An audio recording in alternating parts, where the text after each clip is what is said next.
আসসালামু আলাইকুম। আজ 21শে আগস্ট বেনাপোল পাসপোর্ট যাত্রী যাতায়াতের দৃশ্য দেখছেন। প্রচুর পাসপোর্ট যাত্রীর চাপ এই বেনাপোল বর্ডারে। ভিসা জটিলতার কারণে কিন্তু চাপ কিছুটা কম। তারপরেও ট্যুরিস্ট ভিসা বন্দর পরে নিষেধাজ্ঞা উঠিয়ে নেওয়ার পরে কিন্তু পাসপোর্ট যাত্রীর চাপ বেড়েছে এই বন্দরে। দেখুন কি পরিমাণ পাসপোর্ট যাত্রীর চাপ এবং দীর্ঘ লাইন কিন্তু আছে এই বেনাপোল চেকপোস্টে।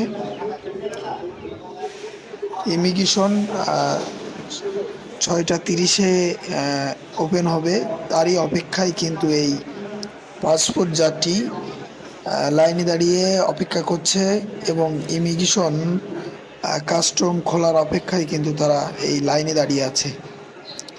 দেখুন পুরো ভিডিওতে কত মানুষের ভিড়।